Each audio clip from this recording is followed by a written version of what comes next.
tepuk tangan di atas kepala kau.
Engkau segalanya dalam hidup kami.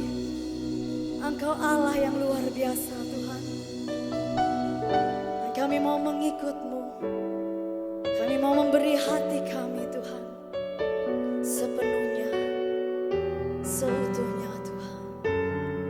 Haleluya.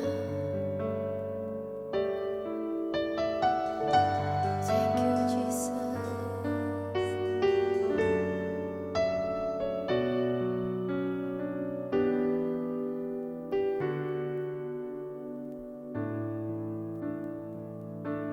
Yes, God.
sama-sama nyanyikan lagu ini. Semua karena anugerah-Mu hari ini ada. Bukan karena kuatku, namun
penyembahanku.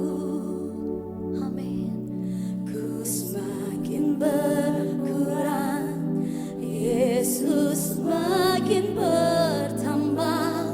Ku bawa hatiku, kami mau bawa hati kami. Ini penyembahan kami Tuhan. Let's come. Ku semakin berkurang, Yesus semakin bertambah. Ku bawa hatiku Tuhan. Ini penyembahan kami. Ku semakin berkurang, Yesus semakin bertambah.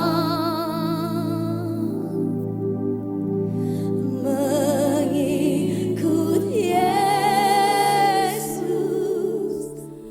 itulah kesukaan hatiku. Ku lepas semua hakku untuk mengenal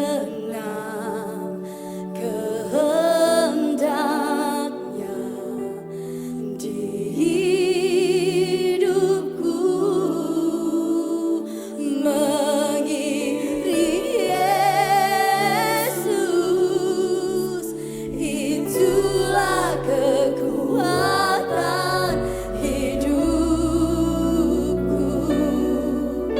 Ku yakin anugerahnya mampu jadikanku hamba yang berkenan selalu. Kami mau memikirkan semua yang benar Tuhan. Kami mau memikirkan semua yang mulia, semua yang sedap didengar, semua yang manis, semua kebajikan yang patut untuk kami pikirkan Tuhan. Kami mau pikirkan semua itu Tuhan. Let's go. Semua yang benar, semua yang mulia, semua yang adil dan suci,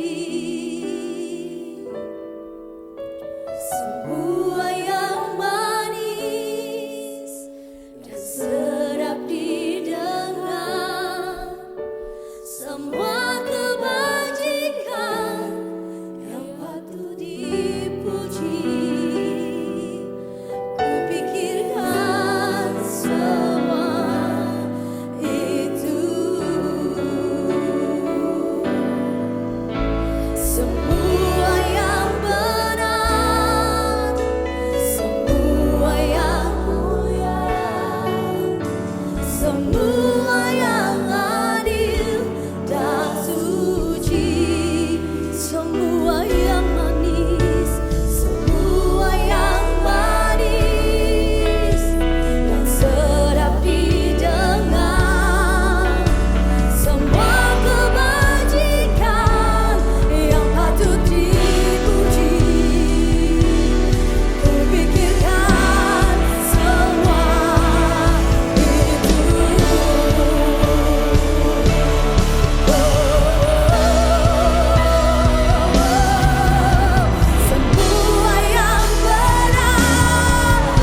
Shalom jemaat Tuhan. Apa kabar Anda di minggu yang luar biasa ini? Saya percaya Anda tetap di dalam lindungan dan berkat yang daripada Tuhan. Memang hari-hari yang kita lewati bukan hari-hari yang mudah. Tetapi firman Tuhan berkata, Aku sekali-kali tidak akan meninggalkan bahkan membiarkan engkau. Karena Dia adalah Allah Immanuel, Allah yang bersama-sama dengan kita. Dan di minggu yang luar biasa ini juga untuk Connect Group, kita akan lakukan seperti yang luar biasanya. Mari kita persiapkan dengan luar biasa, kita bisa memanfaatkan media-media online untuk pertemuan-pertemuan grup di setiap CG-CG yang ada. Di masa-masa ini kita saling menguatkan, saling mendoakan, dan kita percaya kita bisa melewati ini bersama-sama dengan Tuhan. Oleh karena itu persiapkan CG Anda di minggu ini dengan luar biasanya. Ajak orang, sahabat, kenalan, keluarga, rekan kerja Anda untuk join bersama-sama di dalam CG dalam bentuk online kita di minggu yang berjalan ini. Dan untuk ibadah yang minggu depan kita akan adakan seperti yang luar biasanya dengan ibadah online. Mari persiapkan diri Anda untuk kita bisa ikut bersama-sama di dalam ibadah di minggu depan. Dan di minggu ini kita juga akan memberikan persembahan. Anda bisa memberikan persembahan via transfer dengan nomor rekening yang tertera di layar kaca Anda. Mari kita mempersiapkan persembahan dan kita memberikan yang terbaik bagi Tuhan. Mari kita satu dalam doa. Kami bersyukur Tuhan, Engkau Allah Immanuel. Kami bangga punya Allah seperti Engkau. Engkau Allah yang dekat dengan kami. Engkau bukan Allah yang jauh. Engkau bahkan tidak pernah membiarkan kami, bahkan meninggalkan kami. Karena Engkau Allah Immanuel. Bahkan Engkau berkata dalam firman juga bahwa imam besar yang kami punya adalah imam besar yang turut menanggung segala kelemahan kami. Dan kami tetap percaya bahwa kami akan berkemenangan, kami akan melewati masa-masa ini dengan kemenangan yang datangnya daripada Tuhan. Kami bersyukur dalam ibadah kami di minggu ini Tuhan, kami mau memberikan persembahan. Kami mau memberikan dengan sukacita. Kami mau memberikan dengan iman.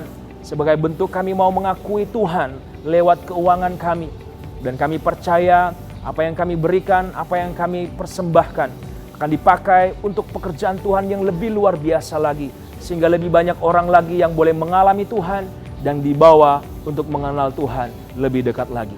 Terima kasih Tuhan, kami siap memberikan persembahan, memberkati setiap Bapak Ibu dan saudara-saudara yang mengikuti ibadah online di channel GMS Manado ini Tuhan. Dan semua regional di Sulawesi, Maluku dan Papua. Kami berdoa Tuhan tetap terus memberkati dan menolong kehidupan mereka. Di dalam nama Tuhan Yesus Kristus, kami siap memberikan persembahan. Haleluya. Amin.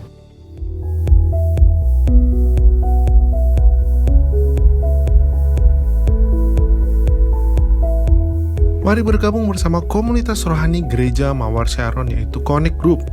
Untuk informasi lebih lanjut, Anda dapat menghubungi WhatsApp Gereja Mawar Sharon di 0821 13 13 2005. Mari jaga kesehatan Anda dengan selalu menerapkan protokol kesehatan, yaitu selalu mencuci tangan menggunakan sabun atau hand sanitizer, selalu menggunakan masker saat berada di tempat umum, menjaga jarak minimal 1 meter atau physical distancing, makan makanan yang sehat, minuman bervitamin, dan rajin berolahraga. Mari follow akun sosial media Gereja Mawar Sharon Manado, yaitu youtube.com/gmsmanado dan Instagram di @gmsmanado, dan dapatkan update tentang kegiatan Gereja Mawar Sharon Regional Sulawesi, Maluku, dan Papua dengan follow Instagram dari masing-masing gereja lokal berikut ini. Jangan lupa juga follow akun sosial media dari Pastor Thomas Budianto seperti berikut ini. Anda dapat memberikan persembahan atau perpuluhan Anda via transfer melalui nomor rekening Gereja Mawar Sharon Manado sebagai berikut. Bank BCA 088 22 777 11 atas nama Gereja Mawar Sharon. Anda juga dapat mentransfer melalui mobile banking BCA, OVO, Dana, GoPay, Sakuku, dan Link Aja dengan men-scan QR Code khusus Gereja Mawar Sharon Manado berikut ini. Dan berikut adalah daftar nomor rekening gereja lokal GMS Sulam, Papua.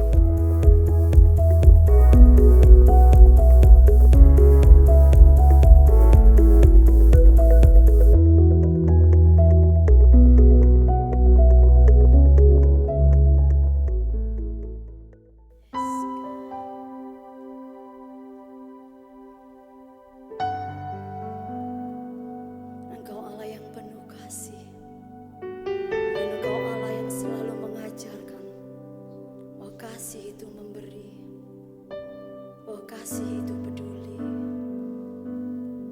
Terima kasih Tuhan, terima kasih. Yes, God.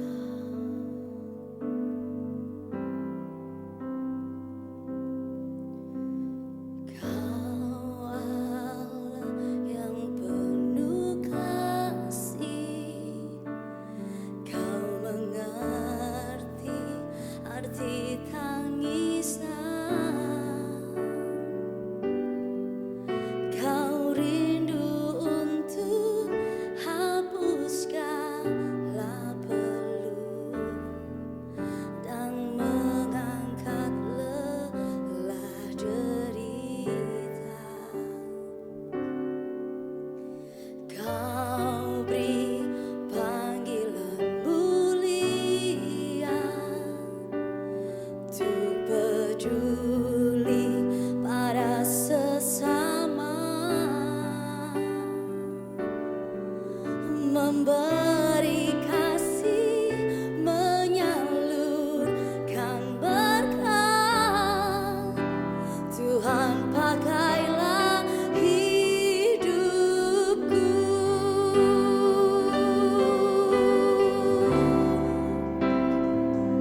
Seluruh hidupku ini milik-Mu, semua dalam kendali-Mu.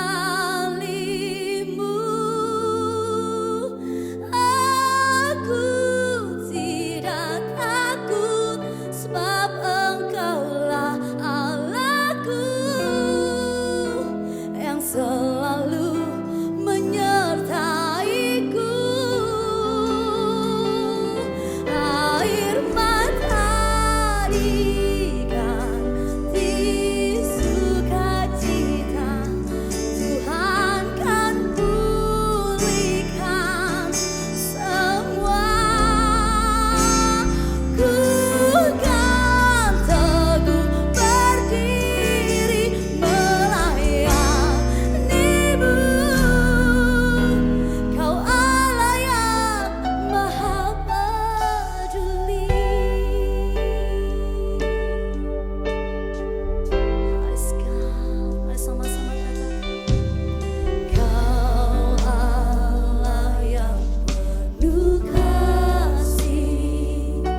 selalu menyertaiku.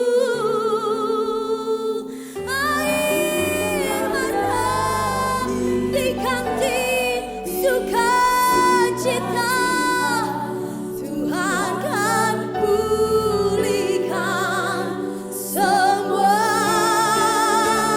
Ku kan teguh berdiri melayanimu. Kau Allah yang maha peduli. Haleluya. Seluruh hidupku ini milikmu, semua dalam kendalimu. Aku tidak takut, sebab Engkaulah Allahku yang selalu menyertaiku.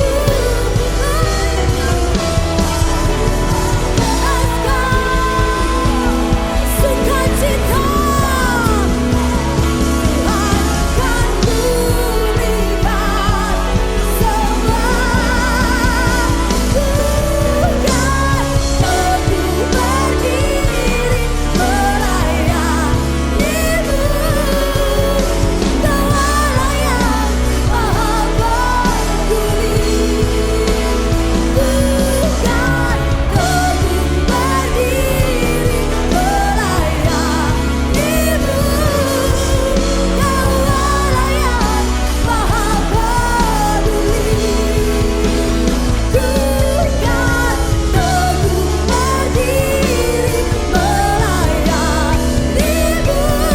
berdiri melayanimu. Kau Allah yang maha peduli. Haleluya.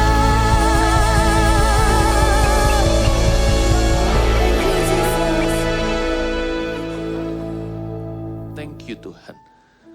Sampaikan firman-Mu, tolong dan bantu jemaat-Mu untuk menjadi orang-orang yang baik di akhir zaman ini yang sungguh-sungguh memuliakan Tuhan.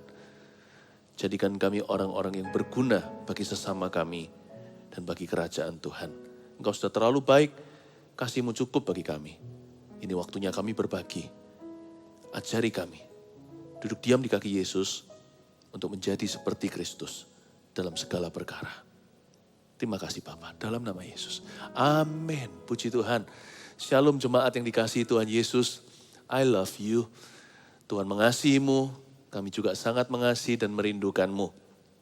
Hari ini saya rindu membawa satu pesan dari Roh Kudus untuk kita yang saya beri judul The Power of Kindness. Kekuatan hati yang baik. Ya, the power of kindness, orang Samaria yang baik hati. Kita sama-sama buka firman ini di Lukas pasal 10 ayat 25. Hari ini dan minggu depan saya bagi jadi 2 babak. Akhir pekan ini part 1. The power of kindness, orang Samaria yang baik hati. Lukas 10 ayat 25. Mari kita baca. Pada suatu kali, berdirilah seorang ahli Taurat untuk mencobai Yesus. Katanya, Guru, apa yang harus kuperbuat untuk memperoleh hidup yang kekal? Jawab Yesus kepadanya, apa yang tertulis dalam hukum Taurat? Apa yang kau baca di sana? Jawab orang itu, kasihilah Tuhan Allahmu dengan segenap hatimu, dan dengan segenap jiwamu, dan dengan segenap kekuatanmu, dan dengan segenap akal budimu, dan kasihilah sesamamu manusia seperti dirimu sendiri. Kita baca ayat 25 sampai 27 dulu. Nah, sekarang saya akan jelaskan. Kemudian, nanti ayat-ayat berikutnya saya lanjutkan. Tapi coba kembali ke ayat 25, orang Samaria yang murah hati judulnya di sini. Pada suatu kali berdirilah seorang ahli Taurat untuk mencobai Yesus. Ahli Taurat di sini sebenarnya adalah seorang pengacara. Banyak ahli teologi mengatakan bahwa he was a lawyer. Dia adalah seorang ahli Taurat, itu ahli hukum. Karena zaman dulu hukum negara itu berhubungan dengan agama. Mereka bukan sekuler. Jadi ahli Taurat ini orang pintar. Dia orang yang pandai, orang yang terpelajar. Bahkan pendidikan yang sangat tertinggi zaman itu. Meskipun belum ada university. Orang ini pandai. Dan dia merasa dirinya benar. Karena seorang pengacara kan paling ahli untuk membuat kasusnya menang di pengadilan, alias dia dan kliennya adalah yang paling benar. Oke sih, oke karena itu profesionalisme. Tapi kalau sama Tuhan yang menguji hati, kita jangan sok benar sendiri. Tuhan itu gak suka orang yang merasa dirinya baik. Tapi orang yang bisa menghargai kebaikan Tuhan dalam kehidupannya, itulah pangkal kebaikan sesungguhnya. Ahli Taurat ini tidak benar di mata Allah. Sekalipun dia orang yang sangat pintar atau orang yang sangat pandai, tapi hatinya salah. Itulah sebabnya kita tidak bisa menyembah Tuhan semata-mata karena logika. Tuhan yang menguji hati setiap manusia tahu lubuk hati kita terdalam. Kebenaran, demikian pula dosa itu bertutur di lubuk hati seseorang. Karena itu kalau datang kepada Tuhan itu, kita jangan datang untuk menggurui dia. Datang membawa opini. Mari kita belajar dari Kristus apa yang baik dan apa yang berkenan kepada Allah. Apa yang benar bukan menurut kebenaran kita sebagai manusia. Karena dialah sang kebenaran dengan K huruf besar, kita harus datang untuk belajar. Nah, ahli Taurat ini segera akan direndahkan hatinya. Karena dia datang untuk mencobai Yesus, malah Yesus yang mencobai dia. Bukan Tuhan memberi pencobaan, Tuhan yang menguji hatinya. Padahal dia datang to prove Jesus wrong. Dia menghampiri Yesus untuk mengkritik dan mencari kesalahan. Malah dia ditemplak sebagai orang berdosa. Saya beri bocoran di akhir cerita. Jangan pernah sekali-kali kita merasa lebih pintar dari Tuhan. Dan jangan pernah banggakan jasa kita, kebaikan maupun kebenaran. Tapi datanglah kepada Tuhan dengan hati yang rendah. Hati yang mau dikoreksinya. Nah, ahli Taurat ini tidak menyadari yang dia coba untuk cari kesalahannya adalah orang yang jauh di atasnya. Yesus Kristus, anak Allah. Nah, kita lanjutkan pada suatu kali, berdirilah seorang ahli Taurat untuk mencobai Yesus, katanya.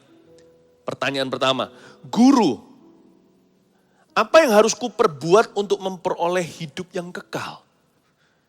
Pertanyaan ini sendiri sudah salah di mata Tuhan. Apa yang harus diperbuat untuk memperoleh hidup kekal, seolah-olah sorga itu bisa kita usahakan. Seolah-olah dengan amal sosial kita bisa diterima di samping kanan Allah Bapa. Seolah-olah kita bisa diterima di sisi yang maha kuasa. Karena perbuatan baik kita. Salvation can never be earned. Keselamatan tidak pernah kita bisa beli dengan apapun juga, termasuk kebaikan manusia yang sama dengan kain kotor di mata Allah. Jadi sebelum saya bicara tentang the true kindness, the power of kindness, kekuatan baik hati, saya tunjukkan dulu apa itu kebaikan yang semu. Kebaikan yang muncul dari hati manusia. Maka kebaikan itu hanyalah kebaikan yang sementara. Semu kadang-kadang pura-pura. Kebaikan itu tidak boleh lahir dari keinginan kita untuk bisa diterima oleh Allah, seolah-olah seperti sebuah kredit yang kita berikan pada sorga. Nih, gua baik hati. Aku layak menerima berkat-Mu, bahkan layak masuk surga pula. Kebaikan yang begitu tidak diterima oleh Roh Kudus. Kebaikan harus lahir dari hubungan. Bukan lahir karena perbuatan. Ya, kebaikan itu harus karena hubungan. Waktu dia berkata guru, orang ini udah pura-pura dari kalimat pertama, dari kata ke satu. Waktu dia bilang guru, dia sama sekali gak mau belajar kok. Dia datang untuk mencobai Tuhan. Dia datang untuk guruin Tuhan Yesus malahan. Jadi banyak orang hari ini berseru Tuhan, Tuhan. Mereka gak tahu apa yang mereka katakan. Mereka menyebut Yesus Tuhan, tapi Tuhan Yesus gak pernah jadi Tuhan atas hidup mereka. Kebaikan itu adalah semau gua. Apa yang menurut mereka baik, mereka lakukan. kebaikan itu pun jadi suatu bahan semena-mena, seenak saja. Kalau saya merasa ini baik ya saya lakukan. Kalau saya nggak suka ya saya nggak lakukan. Kalau saya disalahi orang ya jangan salahkan saya kalau saya salahi dia. Ya kan? Itu kebaikan manusia. Pengajaran Yesus jauh lebih tinggi. Tampar pipi kanan, kasih pipi kiri. 7 kali 70, ampuni orang itu. Meskipun dia dosa berulang-ulang di area yang sama. Pengajaran Tuhan itu bukan pengajaran manusia. Saya tunjukkan dulu kebaikan semu supaya kita bisa lihat kebaikan yang sejati. Kebaikan yang sejati dan diterima oleh Allah yang Maha Kuasa. Yang kita lakukan dalam namanya terhadap sesama. Kebaikan yang lahir dari hubungan dengan Allah Bapa. Bukan karena kita bisa melakukan sesuatu. Bukan karena perbuatan kita. Tetapi karena hubungan kita dengan Tuhan Yesus. Ya. Maka lihat di ayat yang ke-26. Jawab Yesus kepadanya, apa yang tertulis dalam hukum Taurat? Kalau saya jadi Tuhan Yesus, toh Tuhan Yesus sudah tahu loh, orang ini datang dengan motivasi yang salah untuk menjebak dia dengan sebuah pertanyaan. Harusnya Tuhan Yesus tidak ladeni dia. Lihat ya, Tuhan itu baiknya, bahkan terhadap orang jahat. Orang ini tergolong jahat. Ya kan, orang ini mencoba untuk skakmat, nggak tanggung-tanggung, yang dia coba skak adalah Allah sendiri, yaitu anak Allah yang hidup. Tapi Yesus kok bisa begitu sabar ya? Jawab Yesus kepadanya, apa yang tertulis dalam hukum Taurat? Dia bahkan bicara bahasanya, karena orang ini belajar law atau belajar hukum. Tuhan tanya, yang kamu pelajari selama ini di sekolah, hukum Taurat bilang apa? Yesus tidak pakai sarkas, tidak pakai sarkasme, sarkastik. Tuhan tidak pakai sindir-sindir, Tuhan tanya dengan tulus hati. Orang lain gak tulus, terserah mereka. You and me, kita harus tetap tulus hati. Karena kebaikan kita itu takarannya bukan respon hati terhadap manusia, terhadap perlakuan mereka. Bukan untuk membalas kebaikan dengan kebaikan, kejahatan dengan kejahatan, gigi dengan gigi, mata dengan mata. Kita harus senantiasa baik hati 24 jam sehari, 365 hari setahun. Bukan karena orang lain baik sama kita atau keadaan baik semua. Kita harus baik hati karena kita punya hubungan dengan Allah Bapa. Dan dia adalah Allah yang baik. Kita baik hati karena Yesus baik sama kita. Kita baik hati karena Roh Kudus tinggal dalam diri kita. Dan salah satu buah roh itu adalah kebaikan. Sudah otomatis kalau kita makan sambal kita berkeringat, kalau kita kepedasan. Kalau kita makan es batu, ya kan kita kunyah di mulut berapa biji sekaligus kan bisa brain freeze. Atau otak kita nih loh rasanya seperti beku, kepalanya bisa sakit sementara. Kalau kita makan firman, minum Roh Kudus di dalam diri kita, tinggal Roh Allah, ya pastilah sifatnya yang muncul itu natural, alami. Pasti Yesus yang keluar dan Yesus itu baik hati. Kalau Allah Bapa, Putra, Roh Kudus, Allah Tritunggal tinggal di dalam diri kita, wong kita dibaptis dalam nama Bapa, Putra, Roh Kudus, kok Bapa itu Bapa yang baik. Yesus itu Juru Selamat yang baik. Roh Kudus itu adalah roh kebaikan, bukan roh kejahatan. Kalau roh kejahatan namanya roh-roh jahat di udara, bukan? Kalau dia tinggal di kita, ya otomatis itu yang keluar. Lahir dari hubungan. Yesus berkata begini, jawab Yesus kepadanya ayat 26. Apa yang tertulis dalam hukum Taurat? Apa yang kau baca di sana? Jawab orang itu, lihat jawabannya. Ya. Kasihilah Tuhan Allahmu dengan segenap hatimu dan dengan segenap jiwamu. Dan dengan segenap kekuatanmu dan dengan segenap akal budimu. Dan kasihilah sesamamu manusia seperti dirimu sendiri. Itu jawabannya. Apa respon Yesus ayat 28 kita baca, kata Yesus kepadanya. Jawabmu itu benar, perbuatlah demikian, maka engkau akan hidup. Orang ini ditanya sama Tuhan Yesus kan, apa perintah Allah, apa Taurat? Hukum tulis apa? Hukum pertama dan terutama adalah kasihilah Allah. Lalu yang sama dengan itu, sama penting, sama besarnya adalah kasihilah sesamamu manusia. Lalu berikutnya ada hukum-hukum ritual, ada hukum sosial. Sangat terperinci sekali kalau kita lihat di perjanjian lama. Bahkan untuk sengketa boundary perbatasan tanah pun disebutkan dalam hukum-hukum Musa. Jadi orang ini adalah orang yang sangat-sangat terpelajar soal hukum zaman itu. Tapi hukum zaman itu sekali lagi bukan sekuler saja, fondasinya itu agama. Karena dia harus tahu perintah Allah yang pertama, baru sesudah itu dia tahu urusan-urusan berikutnya, bahkan hukum makanan. Hukum seremoni, hukum upacaranya, semua ada. Dan Tuhan tanya sama dia, orang ini mau memojokkan Tuhan malah skakmat. Keluar dari mulutnya kalimat yang akan menguji hatinya sendiri. Hukum terutama apa? Orang itu berkata, kasihlah Tuhan Allahmu dengan segenap hatimu dan dengan segenap kekuatanmu. Kasihlah sesamamu manusia. Jadi kalau kita lihat seperti ini, jawaban dia, padahal motivasinya salah. Harusnya Tuhan Yesus tidak memuji dia, bukan? Tapi heran, di ayat 28, Yesus kok memuji dia? Kata Yesus kepadanya, jawabmu itu benar. Bravo, good job. Selamat, Anda dapat 100. Benar sekali jawabanmu. Saya kagum sama Yesus. Yesus itulah personifikasi kebaikan sempurna. Gak ada orang seperti Yesus, makanya itu ketika ada satu orang lagi pernah panggil Yesus begini, guru yang baik. Apakah perintah Allah yang pertama, yang utama? Yesus berkata, kenapa kamu panggil aku guru yang baik? Kenapa kamu panggil aku yang hanya guru yang baik? Karena hanya Allah yang baik. Tuhan ingin mencelikkan mata orang itu. Jangan anggap Yesus guru agama.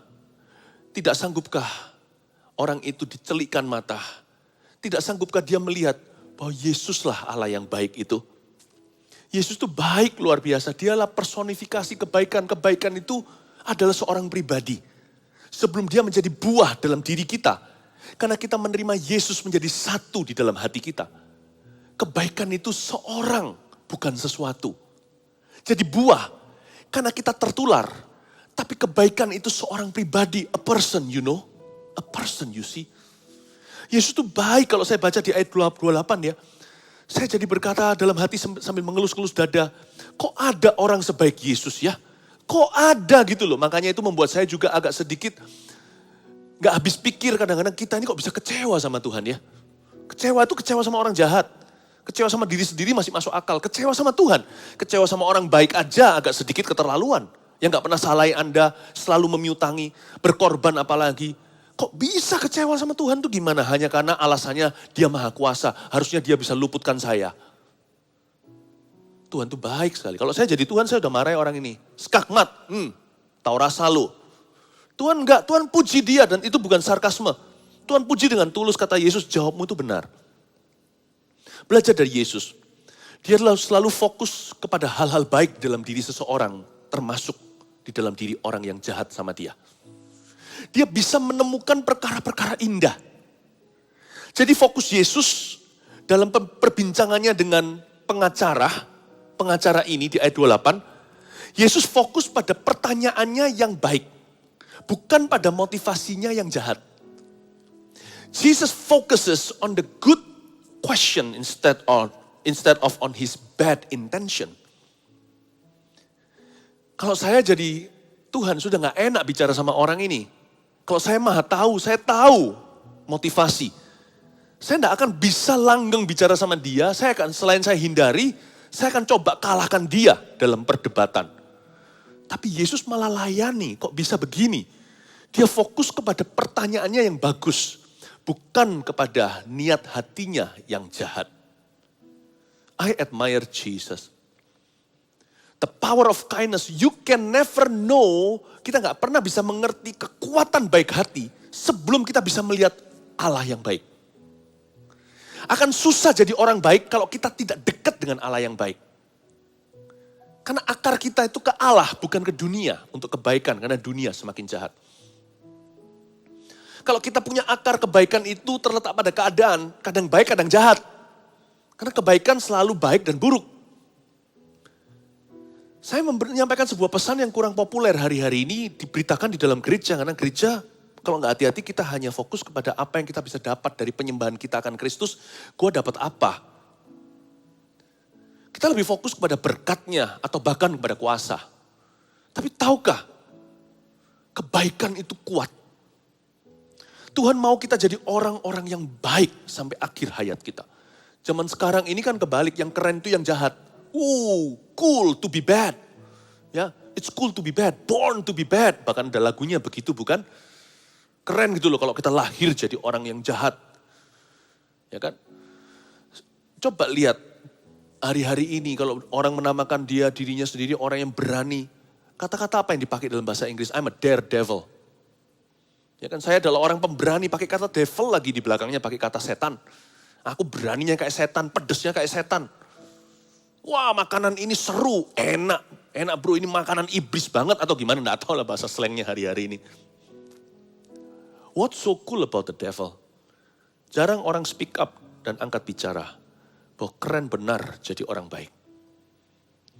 Saya memilih untuk jadi orang baik, bukan karena saya adalah orang baik, tapi kayak saya menyembah Allah yang baik. And I know ada kuasa dalam kebaikan. There is power. Kebaikan itu mengandung kuasa untuk hubungan kita dengan sesama kita. Untuk masa depan kita, untuk karir kita, untuk kesehatan kita, untuk whatever, untuk apapun juga. There is power in kindness. Dalam kebaikan ada kuasa, ada kekuatan. Jawabmu itu benar, kata Yesus. Perbuatlah demikian, maka engkau akan hidup. Akhir kata, Yesus gak mau berdebat. Yesus pancing yang positif di dalam diri sang pengacara. Tapi tentunya ayat 29 masih ada babak berikutnya, nanti kita baca. Ya, orang itu masih lanjut karena orang itu belum puas. Tapi Yesus sama sekali tidak terpancing dalam permainan orang itu. Yesus penuh kasih. Di ayat 27 kembali, jawab orang itu, mari kita selidiki jawabannya. Kasihilah Tuhan Allahmu dengan segenap hatimu, dan dengan segenap jiwamu, dan dengan segenap kekuatanmu, dan dengan segenap akal budimu. Dan kasihilah sesamamu manusia seperti dirimu sendiri. Itu dia. Jadi kebaikan yang kita bisa lakukan terhadap orang lain, bahkan terhadap diri sendiri, terhadap family, keluarga, atau sanak saudara, terhadap rekan, bahkan terhadap musuh. Itu harus lahir dari hubungan kita dengan Tuhan. Dan hubungan kita dengan Tuhan itu harus diwarnai kasih. Bukan hanya diwarnai kasih, harus dituntun oleh kasih. Yang namanya orang Kristen sejati, hubungannya pertama-tama dengan Allah yang hidup harus guided by the principles of love. Harus dituntun oleh prinsip-prinsip kasih yang Alkitabiah. Baru setelah itu hubungannya dengan sesamanya harus dituntun dengan prinsip yang sama. Prinsip agape, kasih tanpa syarat. Bahkan perlakuannya terhadap dirinya loh ditentukan oleh firman Tuhan. Kasihilah sesamamu manusia seperti dirimu sendiri. Kita tidak dipanggil untuk mengasihani diri sendiri, itu beda loh ya. Tapi kita dipanggil untuk lebih dulu menghargai hidup yang Tuhan beri pada kita ini. Alias diri sendiri untuk kita bisa menghargai orang lain serupa. Tuhan suruh kita berbuat baik pada diri sendiri, berbuat baik kepada orang sekeliling kita, bahkan kepada musuh-musuh kita. Tuhan yang kasih kekuatan untuk kita bisa berbuat baik dan menjadi orang baik di akhir zaman. Hubungan kita dengan Allah dan hubungan kita dengan sesama harus diwarnai, bukan hanya diwarnai loh ya, tapi juga dituntun oleh kasih. Jadi saya bisa bayangkan kalau roket itu zaman sekarang itu ada tidak sembarang dan tidak sporadis dan sembarangan dengan untung-untungan kena targetnya. Zaman sekarang teknologi canggih dalam peperangan.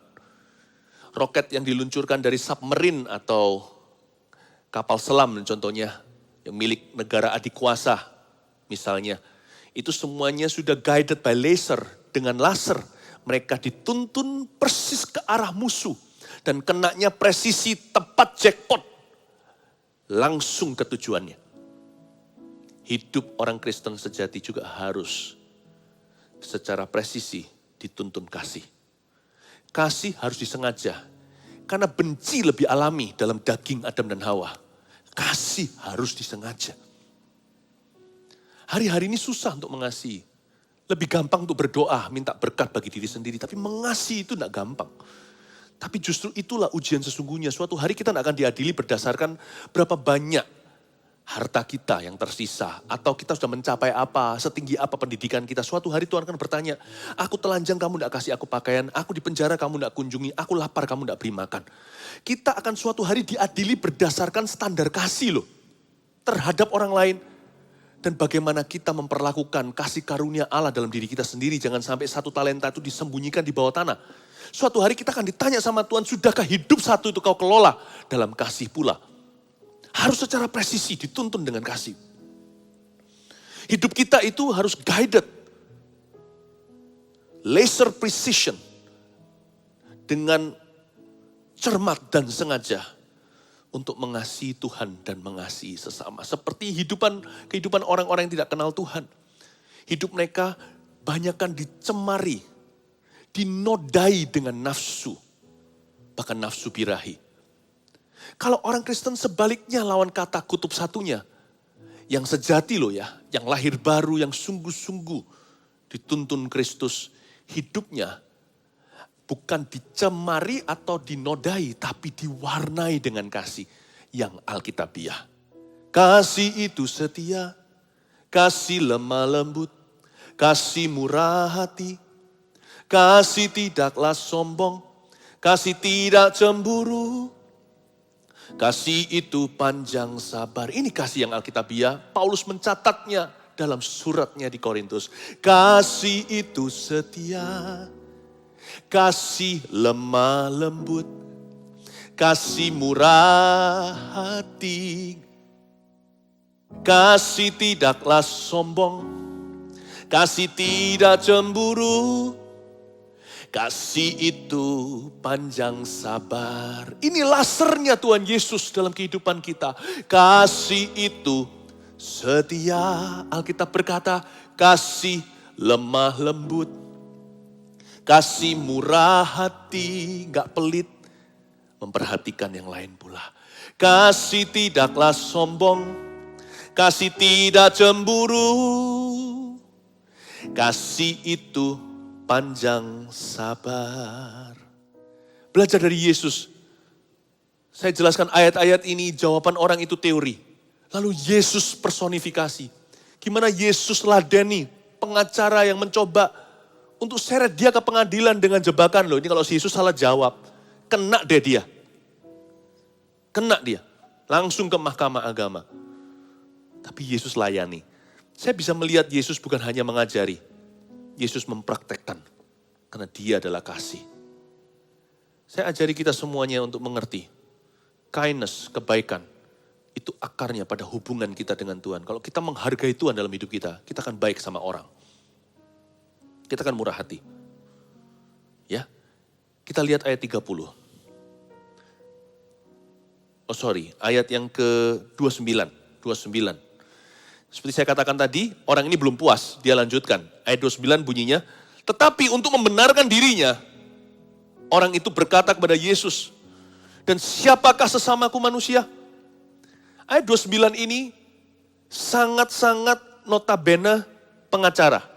Orang ini berusaha membenarkan dirinya. Karena memang itu keahliannya. Dan juga sebenarnya kali ini di ayat 29 sudah ada templakan. Orang ini bukan semata-mata cari gara-gara. Tapi dia mulai terusik rasa amannya. Karena ketika Yesus tanya sama dia, apa yang tertulis dalam hukum, yakni hukum Taurat, orang itu yang sekarang terjebak. Yang mau menjebak, terjebak. Ada hunter, hunted. Sang pemburu diburu sekarang. Dia diburu oleh Roh Kudus di dalam hatinya.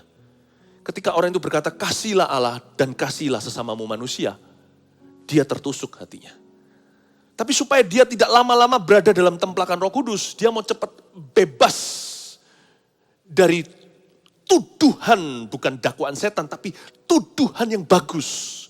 Yang bisa menuntun dia ke pertobatan seharusnya. Dia tanya sama Yesus sebuah pertanyaan untuk membenarkan dirinya. Karena orang ini pasti pernah berbuat amal sosial. Karena orang ini adalah ahli Taurat, berarti dia orang Yahudi. Ya, tapi orang ini untuk membenarkan dirinya, dia berkata kepada Yesus, siapa sesamaku manusia? Karena zaman itu orang Yahudi hanya berbuat baik kepada orang Yahudi. Karena ras, agama, religi mereka sama. Jadi orang ini mau lepas dari cengkraman kasih tangan Allah. Mulai sekarang sejak dia bicara dengan Yesus, tadinya dia mau menangkap Tuhan basa-basa, sekarang dia yang ketangkap basa-basa oleh Roh Kudus. Dia mencoba untuk lepas dan kebaskan dari kakinya Roh Allah. Tapi dia nggak bisa, jadi dia tanya. Dia tanya itu untuk membenarkan diri. Siapakah sesamaku manusia? Harapannya dia berkata, ya sudah, layani bangsamu bukan? Maka dia akan berkata, yes, happy ya, terima kasih guru, bye-bye. I want to have nothing to do with you. Sebab aku sudah lakukan bagianku kok. Tapi Yesus segera akan usik dia lebih lanjut. Kasih sebuah parable perumpamaan tentang orang Samaria. Akan membuat dia malu setengah mati. Karena ini sudah bukan bicara di dalam lingkungan ras Yahudi. Dan orang ini tahu bahwa dia belum melakukan kebaikan sesuai kehendak Tuhan. Dia lakukan kebaikan semaunya dia. Kalau baik yang dia rasakan itu baik dan benar ya dia lakukan. Kalau enggak ya dia enggak lakukan. Kalau saya feelingnya enggak suka sama orang itu ya gue enggak lakukan. Kalau saya senang ya saya akan berikan. Udah begitu, itu kebenaran manusia. Tapi Tuhan waktu dia tanya siapakah sesamaku manusia? Tuhan segera mencelikkan mata. Mata seorang pengacara, bukan mata otaknya, karena brain atau dia punya kognitif di sini itu jenius sekali. Tapi hatinya tumpul kerdil kekanak-kanaan. Nah itu yang Tuhan akan segera ajari. Ayat 30, jawab Yesus. Adalah seorang yang turun dari Yerusalem ke Yeriko. Ia jatuh ke tangan penyamun-penyamun yang bukan saja merampoknya habis-habisan, tetapi yang juga memukulnya, dan yang sesudah itu pergi meninggalkannya setengah mati. Kebetulan ada seorang imam turun melalui jalan itu. Ia melihat orang itu tetapi ia melewatinya dari seberang jalan.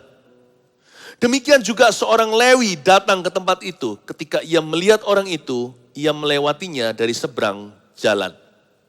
Berhenti sampai ayat 32. Yesus memberi perumpamaan.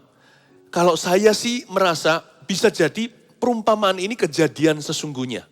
Yesus pakai contoh itu.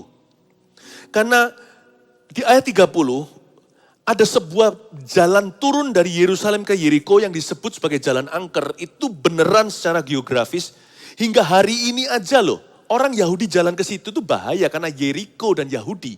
Yeriko, orang Yahudi tidak boleh masuk ke daerah Yeriko yang berada dalam teritori Palestina. Ini masalah politik dunia lah sudah. Sampai sekarang aja, the Jews, orang Israel, Yahudi maksudnya, tidak boleh ke situ. Zaman itu juga sama, belum ada jalan highway, jalan tol segala, belum ada peradaban seperti hari ini di zaman purbakala. Ada sebuah jalan yang turun dari Yerusalem ke Yeriko itu jalan yang lonely, jalan yang sangat-sangat sendiri. Dia sangat curam karena Yerusalem itu hill, Yerusalem itu bukit, sedangkan Yeriko itu lembah. Di Yeriko, dekat Yeriko ada satu lautan di titik terendah di seluruh dunia. Begitu panasnya tanpa hujan, namanya laut mati. Ya, tidak mengalir airnya, garamnya tinggi, apapun dicemplung di sana mengapung. Jadi ini kejadian, memang jalan yang banyak terjadi kecelakaan.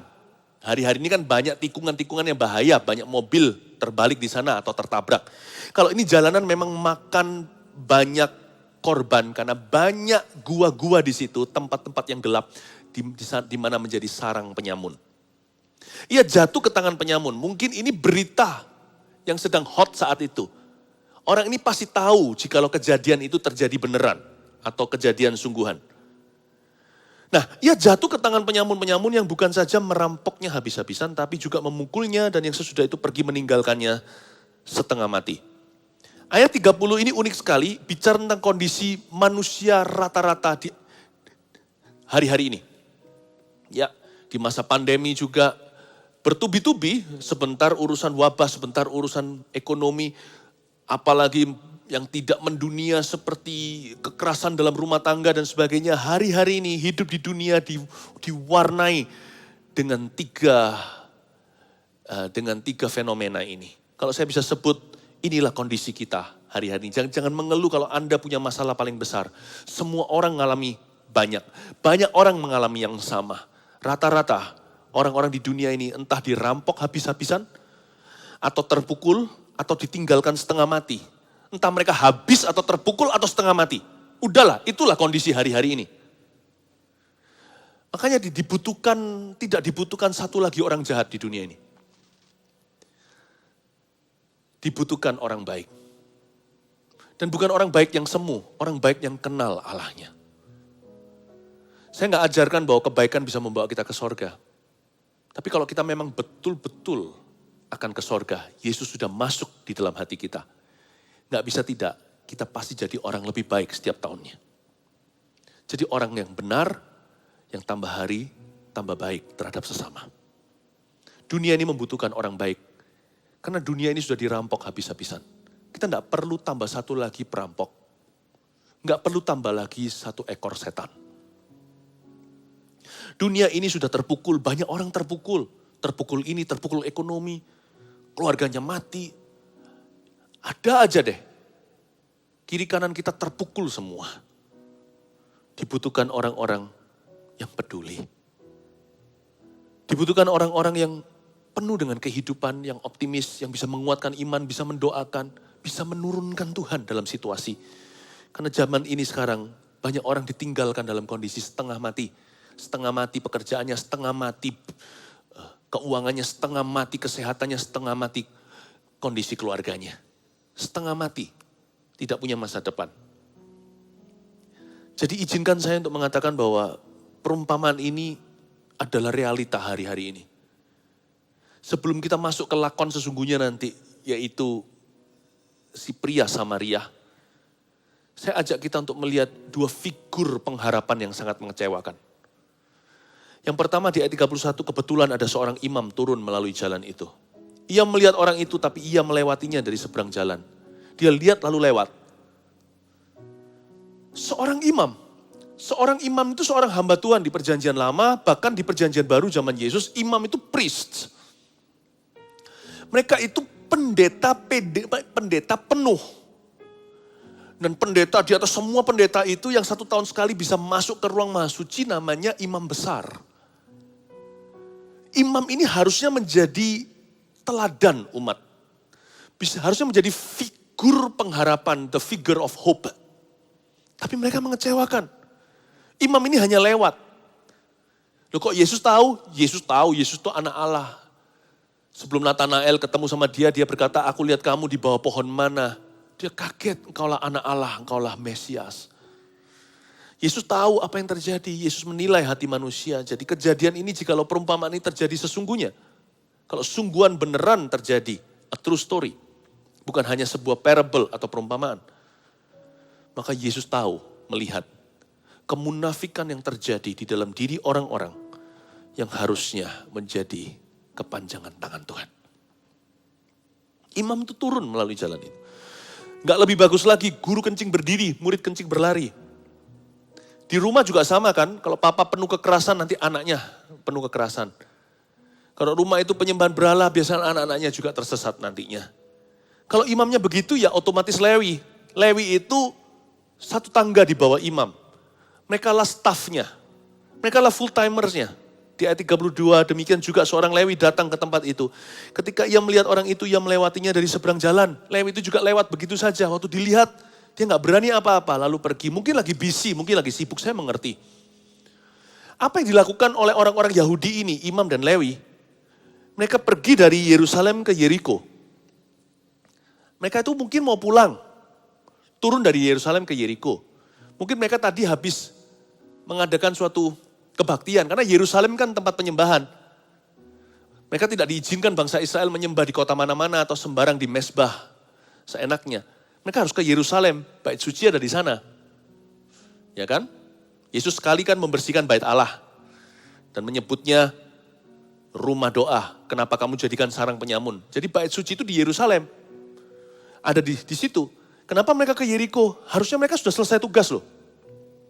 Bahkan kalau mereka kebalik nih, bukan dari Yerusalem ke Yeriko, dari Yeriko ke Yerusalem. Mungkin mereka telat mau ibadah, atau mereka terlambat, sebentar lagi ada ritual seremoni yang telah menunggu mereka tugas atau mereka dijadwal. Tuhan tidak menganggap pelayanan itu hanya di bait suci. Tuhan menganggap kitalah pelayanan bait suci. Kemana-mana kita pergi, bait Allah ada di sana. Tuhan suruh kita peduli, kebaikan itu tidak mengenal, tidak ada temboknya. Kebaikan atau kemurahan hati itu nggak mengenal gedung. Dia tinggal dalam badan. Anda dan saya, engkau dan aku. Andai kata kebalik pun, mereka naik ke Yerusalem dari Yeriko. Itu pun tidak dibenarkan. Ini mereka pulang loh, pulang dinas. Harusnya mereka tidak terburu-buru, harusnya mereka tidak ada satu jadwal menunggu. Kan dikatakan adalah seorang yang turun dari Yerusalem ke Yeriko. Dia jatuh ke tangan penyamun. Yang bukan saja merampoknya habis-habisan. Lalu kebetulan ada seorang imam turun melalui jalan itu, ayat 31. Berarti dia juga ke Yeriko kan? Demikian juga ada seorang Lewi datang ke tempat itu. Saya nggak ngerti ya, Alkitab nggak secara terperinci menjelaskan mereka dari mana ke arah mana. Tapi kalau di ayat yang ke-31, imam itu turun melalui jalan itu. Jadi imam itu sudah selesai tugas mau pulang ke rumah. Ya kan? Pulang ke rumah. Itu sama dengan kalau gini loh, kalau di jalanan ya, lalu ada ambulans. Dia antar pasien cepat-cepat kalau enggak akan meninggal dunia. Kita bisa ngerti, tolong ngalah, kasih jalan. Kita paling terlambat 5-10 menit, tapi orang itu bisa selamatkan nyawa. Oke? Tapi kalau ambulans itu setelah pulang, selesai taruh pasiennya, dia mau pulang ke rumah, udah selesai tugas, udah ceklok pulang, dia bawa mobil dinas, lalu dinyalakan lagi lampunya, sirenenya untuk dia pulang kembali ke rumah kos-kosan. Itu agak keterlaluan. Itu nggak boleh. Ini orang, dia turun ke Yeriko si imam. Sudah selesai dinas, masih terburu-buru. Waktu lihat begitu, dia pergi. Padahal dia udah nganggur sisa hari. Tapi dia nggak berbuat sesuatu. Semakin tidak dibenarkan di mata Tuhan. Mungkin si Lewi lagi sedang pergi nih, giliran shift berikutnya mungkin dia tugas. Itu pun nggak dibenarkan. Karena kalau kita bisa melakukan sesuatu untuk saudara kita, tapi kita tahan resourcesnya, sumber dayanya. Entah itu sebuah perkataan yang bisa memberkati dan melepaskan hati orang dari gundah gulana. Atau sebuah doa yang kita tawarkan. Atau sebuah pemberian. Atau sebuah jasa yang kita tawarkan dengan secara cuma-cuma. Kita nggak boleh usir orang atau berkata, ya sudah Tuhan menolongmu GBU, God bless you. Kalau pertolongannya itu ada pada kita, jawabannya, kita bisa melakukan sesuatu. Bahkan kalau kita ditunggu pun untuk dinas sesuatu, itu pun bukan sebagai alasan untuk kita bisa lepas dari panggilan untuk menolong sesama kita dulu. Atau sambil sembari perjalanan, kita bisa tetap lakukan tugas kita sambil berbuat baik kepada orang di sekeliling kita. Apalagi kalau kita sudah tidak punya, tidak terburu-buru, tidak tergesa-gesa melakukan sesuatu dalam leisure, dalam kelebihan kita, dalam kekurangan aja kita patut berbuat baik kok. Apalagi dalam kelimpahan, dalam kesibukan aja kita tetap harus peka dengan kebutuhan di kiri kanan kita. Apalagi kalau kita nggak berbuat apa-apa. Imam dan Lewi ini salah di mata Tuhan. Tapi Tuhan itu baik ya.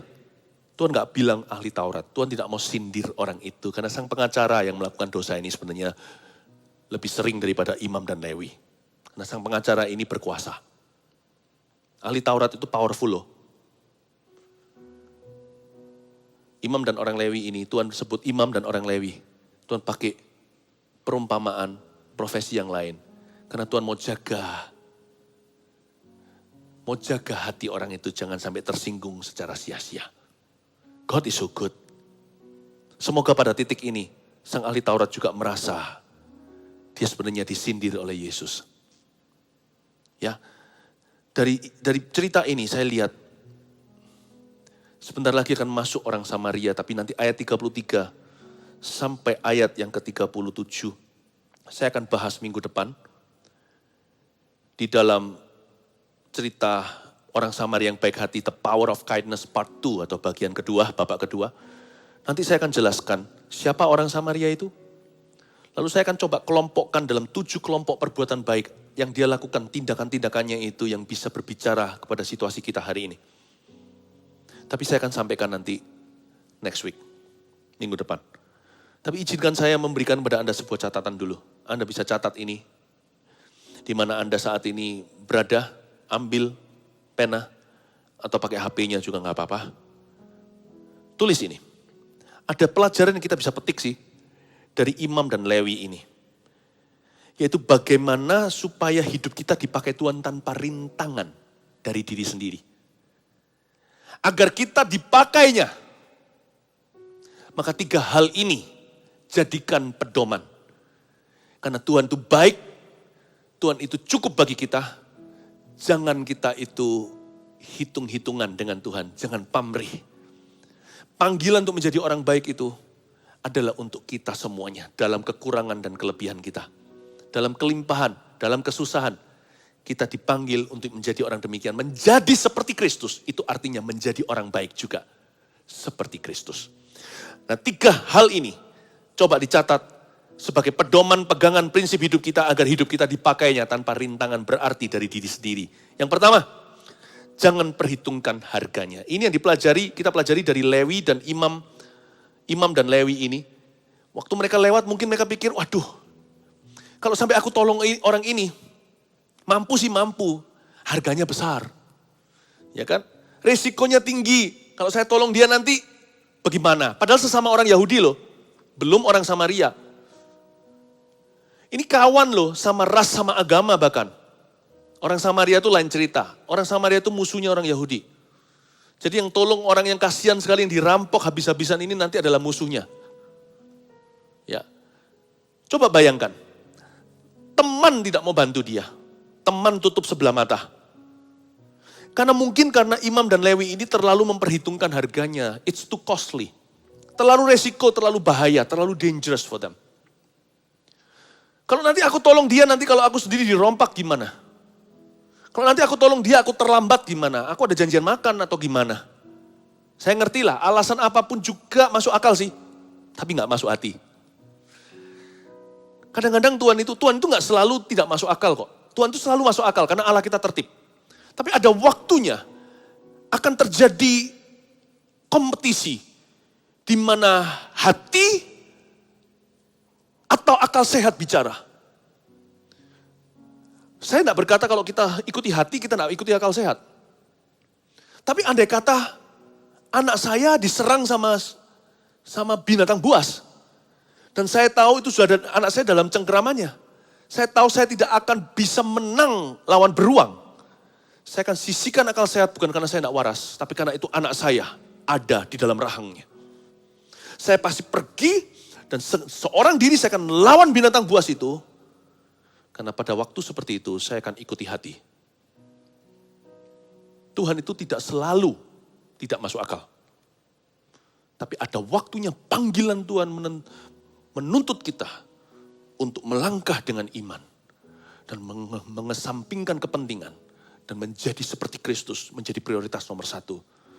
Menolong orang lain pula. Please jangan perhitungkan harganya. Jikalau Tuhan memanggilmu untuk melakukan sesuatu bagi sesamamu. Kedua, jangan perhitungkan upahnya. Saya bisa bayangkan suara si Lewi itu ngomong apa. Emangnya gue dapat apa tolong dia?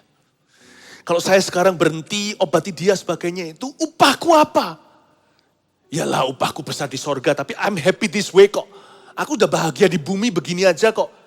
Ngapain saya risikokan segala sesuatu? Untungnya apa? Saya dapat apa dari ketaatan ini? Apakah kita perlu jadi orang baik hati kalau diiming-imingi? Kalau kita dapat 30, 60, 100 kali ganda maka kita baru berbuat sesuatu yang mulia. Kalau kita lakukan itu, kita tidak pernah mulia. Kita sudah hina pada waktu kita mencoba jadi mulia dan memberi sesuatu kepada Kristus. Jangan hina kemuliaan.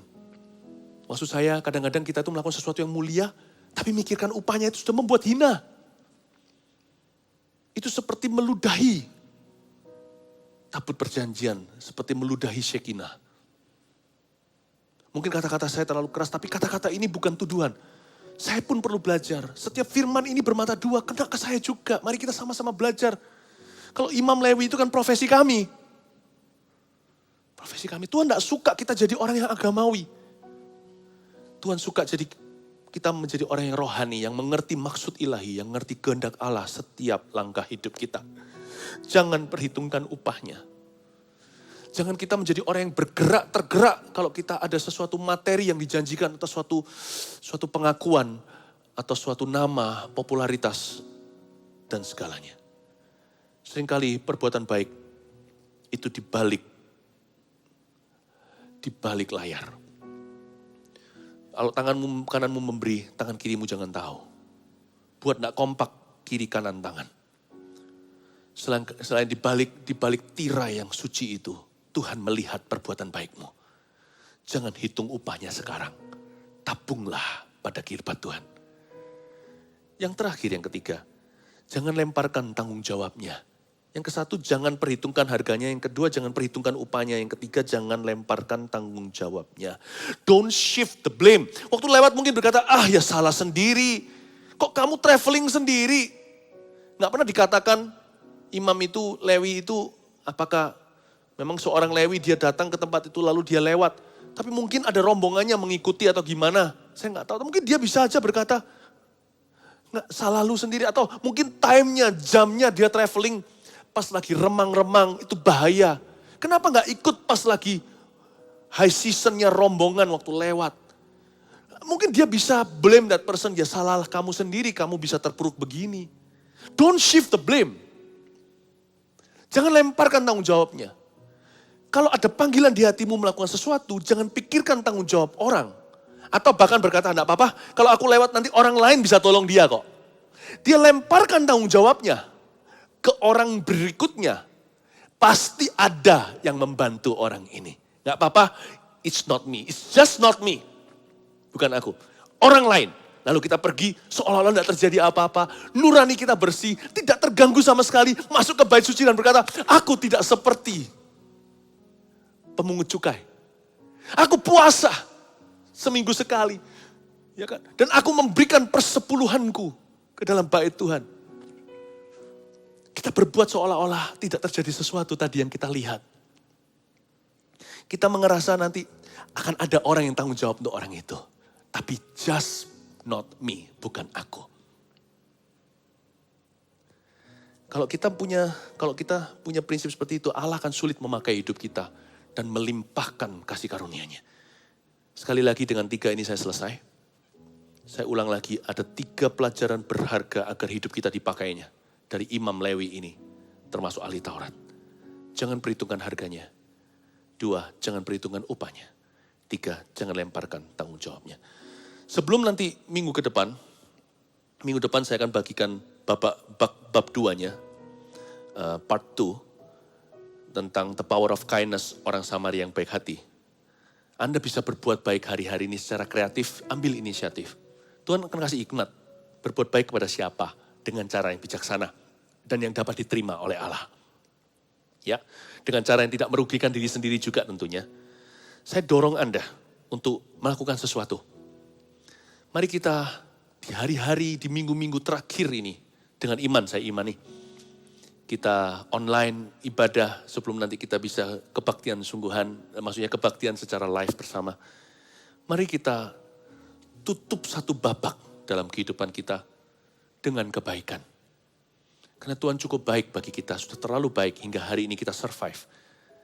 Apapun juga kondisinya, kita bisa bertahan hingga hari ini. Tuhan kurang apa? Sudah waktunya kita berbagi kemurahan seperti orang Samaria. You can bless a friend. Anda bisa beritahu saya di YouTube atau di sosial media atau bahkan live streaming ini sekarang. Nanti kan di bawahnya bisa buat komen-komen. Jangan lupa kasih hashtag aja bless a friend. Yes, hashtagnya bless a friend. Lalu ceritain apa yang bisa Anda perbuat untuk orang lain. Tanpa harus membanggakan jasa, bilang aja kita bisa lakukan ini. Anda bisa ceritakan. Atau orang lain buat baik apa kepada Anda akibat dari khotbah ini. Sampaikan, seseorang melakukan ini padaku. Puji Tuhan, sekarang aku juga mau jadi berkat bagi orang lain juga. Hashtag bless a friend, bless a friend. Udah itu aja, biarkan jadi cerita yang ramai. Bagaimana orang Kristen tidak diam di pandemi. Setelah selesai, secara individu bukan secara korporat gereja, tapi secara pribadi dan keluarga per family. Kita semua terlibat dalam menyebar kebaikan kepada sesama. Dan jangan lupakan, kalau kita lakukan kebaikan pada seseorang, baik dia Kristen atau bukan. Ujungnya jangan lupa untuk mengagungkan kasih Yesus. Don't forget to say Jesus loves you. Supaya tidak anonim. Bukan supaya kita pencitraan, Tuhan itu perlu kampanye, bukan. Kalau manusia pencitraan supaya dia dipilih atau apa. Kalau Yesus, kalau mereka tahu ini dari Yesus bukan dari Anda, sumbernya adalah Tuhan. Yang diuntungkan bukan Tuhan, karena Tuhan tetap Tuhan. Orang kenal dia atau tidak, Tuhan tetap Tuhan. Tapi orang kalau kenal siapa sumbernya, mungkin orang itu suatu hari bisa diselamatkan. Jadi bukan pencitraan. Jangan lupa sebut Yesus, Tuhan Yesus mengasihimu. Anda mau memberi atau bentuknya dalam bentuk sesuatu yang lain non materi, tapi pokoknya ujungnya selalu berkata Tuhan Yesus mengasihimu atau Jesus loves you. Lalu sharekan ke kami how you have blessed a friend. Bagaimana Anda sudah memberkati seorang rekan, seorang teman. God bless you. Mari kita sama-sama menghampiri tahta Tuhan. Until next week, minggu depan saya akan sampaikan orang Samarianya. Dan bagaimana kita bisa mencontoh dia. Mari kita sama-sama menyembah Tuhan. Redo please. Ajarku mengerti kasih-Mu Seperti Engkau telah ajarkan. Aku ingin seperti dirimu, mengasihi sesama. Ajarku mengerti kasih-Mu. Ajarku mengerti kasih-Mu, seperti telah Engkau ajarkan. Aku ingin seperti dirimu, mengasihi sesama. Cetuskan kasih ini.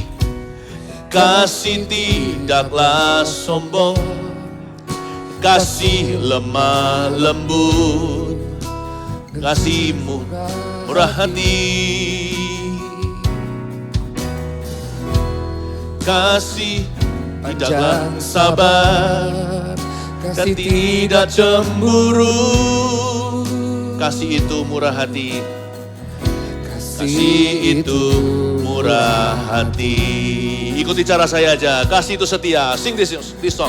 Kasih itu setia, kasih lemah lembut, kasih lemah lembut, kasih murah hati, kasih tidaklah sombong, kasih tidak cemburu. Kasih tidaklah sombong, kasih tidak cemburu. Kasih itu panjang sabar. Resapi ini, kasih itu setia. Kasih itu setia, kasih lemah lembut, kasih murah hati. Kasih tidaklah sombong, kasih tidak cemburu. Kasih itu panjang. Sekali lagi sampai menancap di dalam jiwa dan roh kita. Kasih itu setia. Kasih itu setia, kasih lemah lembut, kasih murah hati. Oh, kasih tidaklah sombong, kasih tidak cemburu. Kasih itu panjang sabar, kasih itu panjang sabar, kasih itu setia, kasih itu setia. Dengarlah, kasih lemah lembut, kasih murah hati. Kasih tidaklah sombong, kasih tidak cemburu. Kasih itu panjang. Ulurkan tanganmu ke depan, gadget, layar televisi sebagai titik temu iman kita. Saya mau mengutus segenap jemaat Tuhan dalam sebuah kebangunan rohani yang unik sekali, yaitu kebangkitan kebaikan. Sebarkan kebaikan. Kami pernah minta apa kepada Anda? Ketika kami memberikan firman, kami tidak minta sesuatu. Saya minta satu ini aja. Seluruh jemaat besar, kecil, tua, muda, every family, let's do something for other people. In His name, dalam namanya. Ulurkan tanganmu. Tuhan, aku mengutus jemaat yang Kau percayakan pada kami. Gereja Mawar Syaron yang Kau cintai. Kami tidak minta gereja terbesar, terkaya, termulia, bukan itu harapan kami. Kami hanya minta gereja termulia. Di mana seluruh jemaatnya bukan hanya memanasin kursi. Atau sekarang mereka nggak di sini, lihat live streaming, bukan angka jumlah viewership. Tapi yang Kau mau bukan rimbun daun, tetapi rimbun buah. Setiap orang melakukan sesuatu untuk menunjukkan bahwa kasih-Mu cukup bagi kami. Bagaimana kami bisa tahu bahwa hati kami puas padamu kalau kami tidak berbagi pada orang lain. Hamba berdoa, ciptakan jemaat. Bukan hanya yang takut akan Tuhan, tapi yang tidak egois, kami-kami yang tidak self-centered, tidak berpusat pada diri sendiri. Hamba berdoa supaya message pesan Jesus loves you tersebar ke seluruh bumi melalui jemaat kami. Tuhan Yesus mengasihi lewat perbuatan-perbuatan baik, baik perbuatan kecil maupun perbuatan besar, sesuai kemampuan dan kebijaksanaan. Aku berdoa dan rilis the believer's anointing, urapan orang-orang percaya. Kami tidak kumpulkan orang, kami tidak otak-atik keserakahan mereka, membuat mereka bergabung dengan gereja karena iming-imingi berkat, tidak. Pesan ini jelas, kami akan memproses setiap jemaat yang Kau percayakan pada kami menjadi berkat. Fokusnya bukan diberkati atau diri sendiri, tapi kepada dunia yang haus dan lapar. Yang saat ini dirampok habis-habisan, yang terpukul dan ditinggalkan setengah mati. Bukan hanya kami, izinkan kami merasakan orang lain dulu. Kami percaya barang siapa cari kerajaan sorga, segala sesuatu akan ditambahkan kepadanya. Ora makapaya shana namar. Ora matakamaya shana namatakapaya shana namatakapaya shana. Inamara matakapaya shana namara. Biar Tuhan membuat hati kita tergerak saat ini. Ora makamaya shana namatakapaya shana nam. Inamara namaya shana nananana. Inanalamaya shana nananana yase. Inamara lamaya shana nanamaya shana nanana. Inanalamaya sandalamaya se. Inanalamaya sandanamaya sandananamu maramaya sandanananamu. Inanalamaya sandanamaya sande. Inanalamaya sandanayanamu. Inanalamaya namaya sandananamaya so. Inanalamaya sande nananalamaya se. Suranamaya sandanamaya sandanamaya sande. Inamaya namaya sandanamaya sande. Inamaya sandanamaya sandanamaya.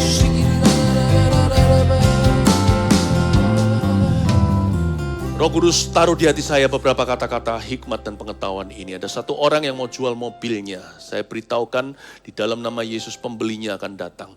Anda dalam keadaan keuangan yang baik-baik. Tapi mobil itu pernah dipakai kendaraan sebagai kendaraan kerja untuk urusan pekerjaan Anda, bukan kendaraan pribadi. Tapi sekarang pekerjaan itu tutup meskipun kondisi keuangan Anda baik-baik. Anda mau jual mobil itu, Anda bertanya-tanya dalam hati, apakah ini aku jual dan untuk apa? Dengar, Anda memang Anda minta peneguhan dari Tuhan kalau Anda mau berbuat baik untuk menjual mobil itu, untuk menolong seseorang yang Anda tahu, untuk menolong keluarga dalam kesusahan. Saya tahu ada orang yang begitu, dan Roh Kudus beritahukan pada saya, pembelinya sudah datang, salah satu teman Anda akan membelinya, dan keuangan dari hasil penjualan itu akan menolong banyak orang. You go and help people. Dapat restu dari Tuhan Yesus, God bless you. Ada orang yang sakit di syarafnya terjepit, dan juga ada orang satu lagi kena stroke. Tuhan sedang sembuhkan pasien stroke dan juga orang-orang yang menderita kelumpuhan karenanya. Sekarang Anda merasakan seperti ada aliran di kaki Anda yang sudah mati sebelah. Rasanya sudah tiba-tiba seperti bergetar sesuatu. Anda tidak langsung jalan karena Anda sudah berbulan-bulan tidak bisa berjalan. Tapi mulai hari ini terapimu akan diberkati. Anda akan kembali berjalan normal dalam waktu 3-4 bulan ke depan.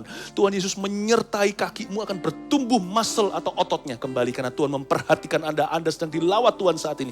Terima kasih Yesus. Dan satu orang yang diare cukup berat karena depresi. Saya nggak tahu apa hubungannya, tapi pokoknya Anda sampai ke belakang terus menerus di masa-masa hari-hari ini ada stres sekali. Tapi hari ini Anda berkata, aku mau bertobat dari hidup bagi diri sendiri dan memikirkan diri sendiri. Dan sekarang Tuhan Yesus sedang menyembuhkanmu. Terimalah kesembuhan dari Roh Kudus di dalam nama Yesus Kristus. Receive healing. Terima kasih Tuhan, terpujilah namamu. Haleluya. Ora makapayashin. Sing a song, sing a song. Ora makapayang maramatayashana. Haleluya. Kasih lemah lembut, kasih murah, amin. Kasih tidaklah sombong, kasih tidak cemburu, kasih itu panjang sabar. Angkat kedua tangannya seperti ini. Di akhir ibadah ini, mari kita menghampiri tahta Tuhan sekali lagi dan bersyukur. Haleluya, haleluya, haleluya. Bercahaya Bagaikan bintang-bintang di tengah kegelapan, terpancar terang kasih Tuhan. ku Mau bercahaya berbangga dalam Dia, menyaksikan kemurahan Tuhan, menceritakan perbuatan Tuhan. Ku rindu hidup selalu bercahaya dalam kemuliaan-Nya. Mari kita matraikan dengan lagu ini. Mau bercahaya bagaikan bintang-bintang di tengah kegelapan, terpancar terang kasih Tuhan. Ku mau bercahaya bermegah dalam Dia, menyaksikan kemurahan Tuhan, menceritakan kebaikan Tuhan. Ku rindu hidup selalu bercahaya dalam kemuliaan-Nya. Ku rindu hidup selalu bercahaya dalam kemuliaan-Nya. Ku rindu hidup selalu bercahaya dalam kemuliaan-Nya. Mari kita angkat tangan kita, terima berkat dari Allah Bapa yang baik, yang mengasihi kita. Berkat dari Yesus Kristus, Juru Selamat kita yang baik. Allah Roh Kudus, sumber kebaikan, Roh yang tinggal dalam diri kita, menyertaimu, keluar masukmu, memberkati pundi dan bakulmu, memberkati kesehatanmu dan hubungan rumah tanggamu, memberkati seluruh orang-orang di sekelilingmu karena dirimu. Terimalah berkat ini, hai jemaat yang dikasihi Tuhan, dalam nama Yesus Kristus. Amin. God bless you.